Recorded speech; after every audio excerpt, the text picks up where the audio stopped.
Hi friends, మనకి నిర్మలా సీతారామన్ గారు జనవరి 31వ తారీఖున ఆర్థిక సర్వేని అయితే ప్రవేశపెట్టడం జరిగిందండి. అయితే ఆ ఆర్థిక సర్వే మొత్తం డీటెయిల్స్ అంటే హైలైట్స్, ముఖ్యమైన పాయింట్లని నేను ఈ వీడియోలో మీకు ఎక్స్ప్లెయిన్ చేస్తాను. యాక్చువల్గా నేను పార్ట్ 1, పార్ట్ 2 రెండు వీడియోస్ చేస్తాను. ఎందుకంటే దీనికి సంబంధించి చాలా ఇన్ఫర్మేషన్ ఉంది. ఒకే వీడియోలో చెప్పడం ద్వారా మీరు కన్ఫ్యూజ్ అవుతారు, నేను చెప్పింది కూడా కొన్ని మర్చిపోతారు. కాబట్టి నేను మొత్తము పార్ట్ 1, పార్ట్ 2 వీడియోస్గా చేస్తాను. కాబట్టి ఈ వీడియో ఎండ్ వరకు చూడండి. పార్ట్ 2 వచ్చేసి ఫిబ్రవరి 1 4 PM అప్లోడ్ అవుతుంది. పార్ట్ 2 అనేది గుర్తుపెట్టుకోండి. The largest learning platform and academy. వీళ్ళు ఏపీఎస్సీ, టీఎస్పీఎస్సీ అండ్ ఎస్ఐ ఉద్యోగాలు, కానిస్టేబుల్ ఉద్యోగాలు ప్రిపేర్ అయ్యే కోసం కొన్ని బ్యాచ్ కోర్సెస్ ప్రొవైడ్ చేస్తున్నారు. అదేవిధంగా కొన్ని ఆఫర్స్ ప్రొవైడ్ చేస్తున్నారు. అందులో ఒకటి చూసుకుంటే లిమిటెడ్ పీరియడ్ ఆఫర్ కింద ఓన్లీ ఇది ఫిబ్రవరి 1, 2 తారీఖులు మాత్రం అవైలబుల్ ఉండబోతుంది. ఎవరైనా సరే 12 నెలల సబ్స్క్రిప్షన్ తీసుకుంటే వాళ్ళకి 2 మంత్స్ సబ్స్క్రిప్షన్ ఉండబోతుంది. అదేవిధంగా ఇదే విధంగా 24 నెలల సబ్స్క్రిప్షన్ తీసుకుంటే 3 మంత్స్ సబ్స్క్రిప్షన్ ఫ్రీగా అయితే ఉండబోతుంది. ఆ తర్వాత బ్యాచ్ కోర్సులు చూసుకుంటే లక్ష్యం అనే పేరుతో ఎవరైతే గ్రూప్ 1, గ్రూప్ 2కి సంబంధించి ఏపీఎస్సీ అండ్ తెలంగాణకి సంబంధించి బ్యాచ్ కోర్సెస్ ప్రొవైడ్ చేస్తున్నారు. ఇది 2 ఫిబ్రవరి స్టార్ట్ కాబోతుంది 4 ఎడ్యుకేటర్ల ద్వారా. అదేవిధంగా స్కాలర్షిప్ టెస్ట్ కూడా కండక్ట్ చేస్తున్నారండి. ఏపీఎస్సీ వాళ్ళు నిర్వహించే జూనియర్ అసిస్టెంట్ కమ్ కంప్యూటర్ అసిస్టెంట్కి సంబంధించిన మాక్ టెస్ట్ సిరీస్. ఇది వచ్చేసి 150 ప్రశ్నలతో 150 నిమిషాలు ఫ్రీ స్కాలర్షిప్ టెస్ట్. ఎంటైర్గా మనకి current affairs, general science, modern India and Indian national movement మీద ఉంటుంది. ఇందులో ర్యాంక్ 1 నుండి 4 వరకు ఎవరైతే ర్యాంక్ సంపాదిస్తారో వాళ్ళకి పర్సంటేజ్ వైడ్గా సబ్స్క్రిప్షన్స్లో డిస్కౌంట్ అయితే రావడం జరుగుతుంది. అదేవిధంగా ఆస్క్ మీ ఎనీథింగ్ పేరుతో డిస్కషన్ ఆన్ లోక్పాల్ లోకయుక్త మీద ఫిబ్రవరి 1న 7 PMకి బాలకృష్ణ మండపాటితో మనకి స్పెషల్గా ఇంట్రాక్షన్ ఉండబోతుంది. అదేవిధంగా మనకి గ్రూప్ 4 మారదాన్ ఉందండి. ఇది ఆల్ గ్రూప్ 4 ఆస్పిరెంట్స్కి ఉపయోగపడుతుంది. అండ్ ఇందులో చేరిన వాళ్ళకి మీరు ఈ గ్రూప్ 4 ఉద్యోగం సంపాదించడానికి బాగా వెసులుబాటు ఉంటుంది.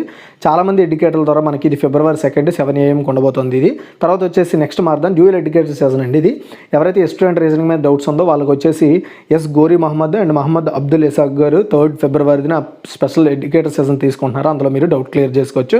అండ్ ఫిబ్రవరికి సంబంధించిన కరెంట్ అఫైర్స్ సంబంధించి ఫిబ్రవరి 5న 7 AMకి మొత్తం జనవరికి సంబంధించిన కరెంట్ అఫైర్స్ మీద వీళ్ళు డిస్కషన్ చేస్తారు మొత్తం 5 ఎడ్యుకేటర్ల ద్వారా.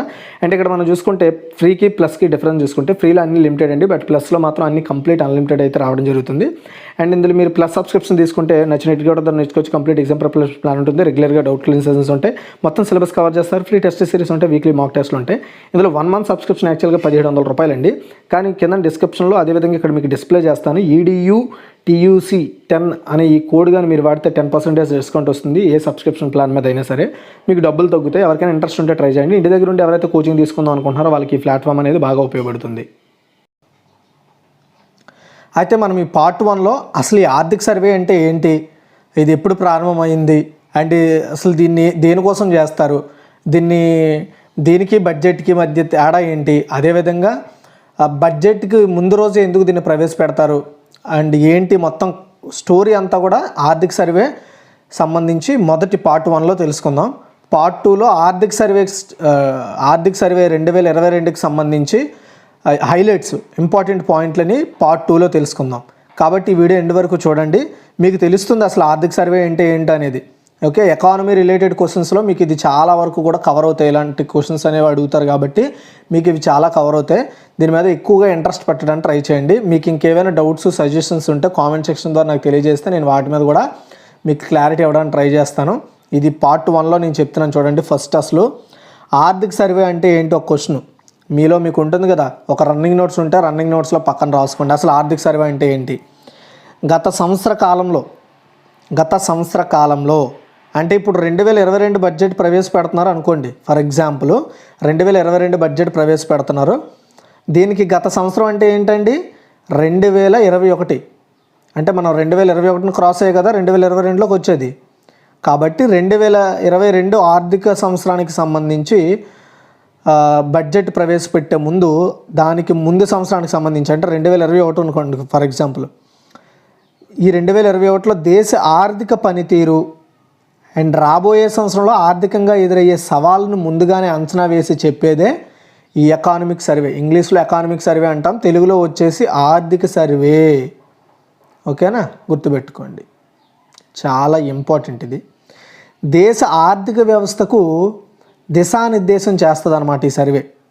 ఈ సర్వేని ఆధారంగా తీసుకొనే ప్రతి సంవత్సరం కూడా బడ్జెట్ వేస్తారు, బడ్జెట్ని తయారు చేస్తారు మన ఇండియాకి. ఆర్థిక మంత్రిత్వ శాఖ రూపొందిస్తుంది ఈ యొక్క సర్వేని. ఏదండి, భారత ప్రభుత్వం కింద పనిచేసే ఆర్థిక మంత్రిత్వ శాఖ ఈ ఎకానమిక్ సర్వేని తయారు చేస్తుంది. రానున్న రోజుల్లో దేశం ముందున్న సవాళ్ళు ఏంటి, వాటిని ఎదుర్కోవడానికి తీసుకోవాల్సిన చర్యలు ముందుగానే అంచనా వేసి కొన్ని సూచనలు కూడా చేస్తుంది ఈ సర్వే. సాధారణంగా కేంద్ర ముఖ్య ఆర్థిక సలహాదారు సిఈఏ ఆధ్వర్యంలో ఈ నివేదిక తయారవడం జరుగుతుంది. అయితే ఈ సంవత్సరం సిఏఈ అంటే ఆర్థిక సలహాదారుడు, కేంద్ర ముఖ్య ఆర్థిక సలహాదారుడు కృష్ణమూర్తి సుబ్రహ్మణ్యం పదవకాలం డిసెంబర్తో ముగియడంతో ఈ యొక్క కేంద్ర ముఖ్య ఆర్థిక సలహాదారు పదవికి ఖాళీ ఏర్పడింది.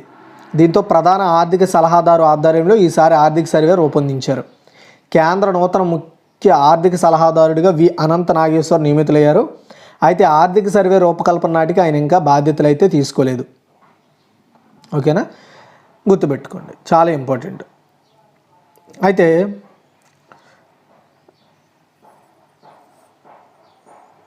ఈసారి ఒకే విభాగంలో, ఏంటి ఒకే విభాగం అంటే, సాధారణంగా ప్రతి సంవత్సరం కూడా ఈ సర్వేను 2 విభాగాలుగా ప్రవేశపెట్టేవారు. తొలి విభాగంలో భారత ఆర్థిక వ్యవస్థ అండ్ ఎదుర్కొంటున్న సవాళ్లను ప్రముఖంగా ప్రస్తావించేవారు. రెండో విభాగంలో మాత్రం ప్రస్తుతం ఏడాదికి సంబంధించిన దేశ ఆర్థిక పనితీరును సవివరంగా పొందుపరిచేవారు. అయితే ఈ ఏడాది అన్ని వివరాలను ఒకే దాంట్లో కలిపి సింగిల్ వాల్యూమ్గా, యాక్చువల్గా వాల్యూమ్ 1 వాల్యూమ్ 2 అనే 2 విభాగాలుగా రిలీజ్ చేశారు అండి. వాల్యూమ్ 1లో ఏముండేదంటే భారత ఆర్థిక వ్యవస్థ ఎదుర్కొంటున్న సవాల్ గురించి వాల్యూమ్ 1లో చెప్పేవారు. వాల్యూమ్ 2లో ప్రస్తుతం ఏడాదికి అంటే 2022 అనుకోండి, ఈ 22కి సంబంధించిన దేశ ఆర్థిక పనితీరు ఎలా ఉండబోతుంది అనేది వివరించేవారు. ఇప్పుడు ఈ 2 మెర్జ్ చేసి వాల్యూమ్ 1 కిందనే రిలీజ్ చేస్తున్నారు. ఇంక వాల్యూమ్ 1 అనకూడదు, ఒక్క సర్వే కిందనే దీన్ని రిలీజ్ చేయడం స్టార్ట్ చేశారు. అసలు ఈ సర్వేలో ఏముంటుంది, బడ్జెట్ రూపొందించడంలో కీలక పాత్ర పోషిస్తుంది ఈ సర్వే. అండ్ ఈ దేశ ఆర్థిక వ్యవస్థ ఎలా ఉందనే విషయాన్ని మనకి క్లారిటీగా తెలియజేస్తుంది ఈ సర్వే. అయితే దేశ ఆర్థిక పరిస్థితులను తెలియజేయడమే కాకుండా దేశ ఆర్థికంగా బలపడడానికి కావాల్సిన ముఖ్యమైన రంగాలు ఏంటి, వ్యవసాయం కావచ్చు, అంటే వ్యవసాయం, తర్వాత వచ్చేసి రవాణా, తర్వాత కంపెనీలకు సంబంధించి బ్యాంక్ సెక్టార్కి సంబంధించి, అండ్ ఇలా బిజినెస్ సెక్టార్లు, వీటన్నింటి గురించి కూడా మనకి చెప్తూ ఉంటుంది. అదే చెప్తున్నాను చూడండి. ప్రధాన రంగాలు ఏంటంటే వ్యవసాయం, పారిశ్రామిక ఉత్పత్తి, మౌలిక సదుపాయాలు, ఎగుమతులు, దిగుమతులు, విదేశీ మారక నిల్వలు, నగదు చలామణి, ఉద్యోగాలు, ధరలు పెరుగుదల వంటి అంశాలను కూడా ఈ ఆర్థిక సర్వే మనకి వివరిస్తుంది. అంటే ప్రభుత్వం యొక్క వీటి మీద ఏ విధంగా నిర్ధారణ అయ్యింది, ఏ విధంగా బడ్జెట్ ఉండబోతుందో ప్రజలు తెలుసుకోవాలంటే ఈ ఆర్థిక సర్వేని చదవాల్సి ఉంటుంది. గవర్నమెంట్ అమలు చేస్తున్న అభివృద్ధి కార్యక్రమాలు ఎలా ఉన్నాయి, అండ్ ప్రభుత్వ విధాన నిర్ణయాలు అండ్ వాటి వల్ల వస్తున్న ఫలితాలు అంటే రిజల్ట్స్ ఈ సర్వే అనాలిసిస్ చేస్తుంది. వీటితో పాటు నెక్స్ట్ ఇయర్ కూడా ఎదురయ్యే ఆర్థిక సవాళ్ళు కావచ్చు, వాటిని ఎదుర్కోవడానికి వ్యూహాలను కూడా ఈ సర్వే సూచిస్తుందన్నమాట. అందుకే ఇది చాలా ఇంపార్టెంట్. బడ్జెట్కు దీనికి తేడా ఏంటి, కేంద్ర బడ్జెట్లో వివిధ రంగాల్లో రాబడి, ఖర్చులు, కేటాయింపులను మాత్రమే చెప్తూ ఉంటారు, అవును కదా. కేంద్ర బడ్జెట్లో ఏం చెప్తారండి, వివిధ రంగాలు ఇప్పుడు మనం చెప్పుకున్నట్లుగా వ్యవసాయము అండ్ అదేవిధంగా పారిశ్రామిక ఉత్పత్తి, విద్య, ఆరోగ్యం, ఇలాంటి వాటిల్లో రాబడి అంటే లాభం ఎంత వస్తుంది, దానికి ఖర్చులు, వీటికి కేటాయింపులు చేయడమే మాత్రమే చెప్తూ ఉంటారు బడ్జెట్లో. కానీ ఆర్థిక సర్వేలో మాత్రం ప్రస్తుత సంవత్సరం దేశ ఆర్థిక వ్యవస్థ పనితీరును అనాలిసిస్ చేస్తారు. నెక్స్ట్ ఫ్యూచర్లో కూడా ఎదురయ్యే ఏవైతే ఇష్యూస్ ఉంటాయో అండ్ వాటిని సాల్వ్ చేయడానికి తీసుకునే నిర్ణయాల మీద ఈ ఆర్థిక సర్వే ఉంటుంది. అందుకే ఈ ఆర్థిక సర్వే ఆధారంగా కేంద్ర బడ్జెట్ను రూపొందిస్తారు. అర్థమైందా? అంటే ఫ్యూచర్లో ఏవైతే ఇష్యూస్ వస్తాయో వాటిని అంటే ఆ ఇష్యూస్ గురించి ఎకానమిక్ సర్వే చెప్తుంది. వాటిని తట్టుకోవడం కోసం ప్రభుత్వం ఏం చేయాలనేది బడ్జెట్లో నిర్ణయం తీసుకుంటుంది. అది అయితే బడ్జెట్ కన్నా ముందే ఆర్థిక సర్వే పార్లమెంట్లో ప్రవేశపెట్టడం ఇప్పటిదేం కాదు, ఎన్నో ఏళ్ళుగా ఆనవాయితీగా వస్తుంది. మొదటిసారిగా ఈ ఆర్థిక సర్వేను 1950-51 ఆర్థిక సంవత్సరంలో పార్లమెంట్లో ప్రవేశపెట్టారండి. పార్లమెంట్ అంటే ఏంటండి, లోక్సభ అండ్ రాజ్యసభ, దీన్నంతా కూడా కలిపి మనం పార్లమెంట్ అంటాం. ఎగువ సభ దిగువ సభ అంటాం కదా అది.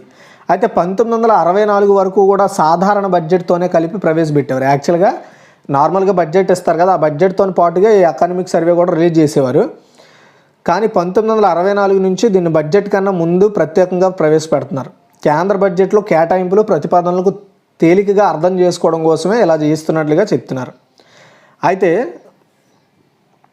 ఇక్కడ మనం అంటే ఇంట్రడక్షన్ చూద్దామండి. కోవిడ్ మహమ్మారి ఏదైతే ఉందో కారణంగా కుంగిన దేశ ఆర్థిక వ్యవస్థ మళ్ళీ గాడిన పడిందని ఆర్థిక సర్వే చెప్తోంది. అంటే ఆర్థిక సర్వే మెయిన్గా ఏం చెప్తుంది, కోవిడ్ పాండమిక్ అనేది అసలు మనందరం కూడా ఎవరు కోలుకోలేని స్థితి అండి. చాలామంది అనుకుంటారు ఏంది కోవిడ్ మనిషికి వచ్చిపోతుంది కదా అని అనుకుంటారు. కానీ అది ఫైనాన్షియల్గా ఎలాంటి స్ట్రగుల్స్ తెచ్చిందో ప్రభుత్వానికి అండ్ ఈ ఎకానమీ మీద మంచి పట్టుదల ఉన్న వాళ్ళకి, చదువులో మంచి సబ్జెక్ట్ ఉన్న వాళ్ళకి మాత్రమే తెలుస్తుంది. చాలామంది అనుకుంటారు ధరలు పెరిగిపోతున్నాయి, హాస్పిటాలిటీస్ లేవు, కోవిడ్ని తట్టుకోవడానికి ప్రభుత్వం ఏం చేయట్లేదని మనం చెప్తూ ఉంటాం. కానీ దీని లోతైన సమీక్ష ఏ విధంగా ఉంటుందంటే అది ప్రభుత్వానికి అండ్ చెప్తున్నాను కదా నాలెడ్జ్ ఉండే వాళ్ళకి ఈ ఎకానమీ మీద వాళ్ళకి మాత్రం బాగా ఐడియా ఉంటుంది. అసలు కోవిడ్ అనేది ఎలాంటి సిచ్యువేషన్స్ని క్రియేట్ చేసిందో అంటే కొన్ని బాగా పేద దేశాలు అయితే ఈ కోవిడ్ తీసుకొచ్చిన సిచ్యువేషన్స్ ఫైనాన్షియల్ క్రైసిస్ని తట్టుకోవడానికి మ్యాక్సిమం 3-4 ఇయర్స్ టైం పడుతుంది. అంత దారుణమైన సిచ్యువేషన్స్ తీసుకొచ్చింది. అయితే వచ్చే ఆర్థిక సంవత్సరం కూడా వృద్ధి కొనసాగుతుందని అంచనా వేస్తోంది. అంటే డెవలప్మెంట్ 2022-23 ఆర్థిక సంవత్సరంలో దేశ వృద్ధి రేటు 8 నుండి 8.5% ఉండొచ్చని చెప్తోంది. $5 ట్రిలియన్ ఆర్థిక వ్యవస్థ గురించి ఆర్థిక సర్వే చెప్తా వచ్చింది. అంటే మనము 2024-25 నాటికల్లా మనము $5 ట్రిలియన్ ఆర్థిక వ్యవస్థగా ఎదగాలని ప్రధాని మోదీ గారు మనకు చెప్పిన విషయం అందరికీ తెలిసే ఉంటుంది. నేను కరెంట్ అఫైర్స్లో చెప్పాను, పేపర్ అనాలిసిస్లో, ఎప్పుడు ఇది 2020కి సంబంధించిన మ్యాటర్ ఇది. అయితే అది కూడా మనం చేరుకోవాలంటే పెద్ద ఎత్తున మౌలిక రంగంలో పెట్టుబడులు పెట్టాలని సర్వే చెప్పింది. 2022 ఆర్థిక సంవత్సరానికి సంబంధించి ఈ మేరకు ఉభయ సభల్లో సోమవారం కేంద్ర ఆర్థిక మంత్రి నిర్మలా సీతారామన్ గారు ఆర్థిక సర్వేను ప్రవేశపెట్టారు. అనంతరం ఉభయ సభలు మంగళవారానికి వాయిదా పడ్డాయి. సర్వేలో ముఖ్యాంశాలు ఏంటి అనేది నేను పార్ట్ 2లో చెప్తాను. ఎందుకంటే ఇప్పుడు మీరు ఇదంతా చెప్తే కన్ఫ్యూజ్ అవుతారు. ఇప్పటి వరకు మనం ఆర్థిక సర్వే గురించి తెలుసుకున్నాం. ఎంత చక్కగా మనకు అర్థమై ఉంటే అంత చక్కగా మనకి పార్ట్ 2 కూడా అర్థమవుతుంది. ఎందుకంటే మనము వృద్ధి గురించి తెలుసుకోవడం చాలా ఇంపార్టెంట్. అంటే నేను కొన్ని అంచనాలు కూడా చెప్తానండి. ఇంతకుముందు ఎలా ఉండేది అంటే స్టార్టప్స్లో కావచ్చు, వ్యవసాయంలో కావచ్చు, అండ్ ట్రాన్స్పోర్టింగ్లో కావచ్చు, ఇతర విషయాల్లో ఇంతకుముందు మన ఇండియా ఎలా ఉండేది, ఇప్పుడు ఎలా అభివృద్ధి చెందింది అనేది కూడా మీకు క్లారిటీగా విత్ సర్వేలో రిలీజ్ చేసిన మ్యాప్స్ని చూపిస్తూ మీకు వీడియో చేస్తాను పార్ట్ 2లో. కాబట్టి ప్రతి ఒక్కరు కూడా స్టాండర్డ్గా వినండి, తెలుసుకోండి. మీకు ఏమైనా డౌట్స్ ఉంటే కామెంట్ సెక్షన్ ద్వారా అడగండి. నోట్స్ మాత్రం ప్రిపేర్ చేసుకోండి. చాలా ఇంపార్టెంట్ ఈ సర్వే. మెయిన్లీ గ్రూప్స్కి యూపీఎస్సీ లెవెల్లో ప్రిపేర్ అయ్యే వాళ్ళకి చాలా ఉపయోగపడుతుంది. ఎందుకంటే మీకు ఏపీ అండ్ తెలంగాణలో అప్కమింగ్ ఇంకొక 5 or 4 మంత్స్లో ఈ ఏపీపీఎస్సీ, టీఎస్పీఎస్సీ తరపున గ్రూప్ 1, 2, 3 నోటిఫికేషన్లు వెలువడే అవకాశం ఉంది. కాబట్టి ఆ నోటిఫికేషన్ వెలువడక ముందే ఈ సర్వే రిలీజ్ అయింది కాబట్టి చాలా ఇంపార్టెంట్. వాటిల్లో క్వశ్చన్స్ అడిగే అవకాశం ఉంటుంది. ఓకేనా? అండ్ మీకు ఇంకేమైనా డౌట్స్ ఉంటే నన్ను అడగొచ్చు. అండ్ ఏ బుక్లో కూడా లేటెస్ట్ ఎడిషన్లో తప్ప ఏ బుక్కుల్లో కూడా ఈ లేటెస్ట్ సర్వే ఉండదు. కాబట్టి ప్రతి ఒక్కరు వీలైతే మీ ఫ్రెండ్స్ అండ్ ఫ్యామిలీస్కి కూడా ఈ సర్వేని షేర్ చేయండి. And thanks for watching guys. Part 2 అనేది ఈవినింగ్ 4 o'clockకి అప్లోడ్ అవుతుంది. గుర్తుపెట్టుకోండి. ఎవరైనా ఇంట్రెస్ట్ ఉంది మాకు కావాలి అనుకుంటే మాత్రం ఆ పార్ట్ 2 మాత్రం చూడాలి. అదే చాలా ఇంపార్టెంట్. ఇక్కడ నేను బడ్జెట్ అసలు ఈ సర్వే అంటే ఏంటో మీకు క్లారిటీగా చెప్పడం కోసం పార్ట్ 1 చేశాను. పార్ట్ 2 సర్వేలో హైలైట్స్ అయితే చెప్తాను.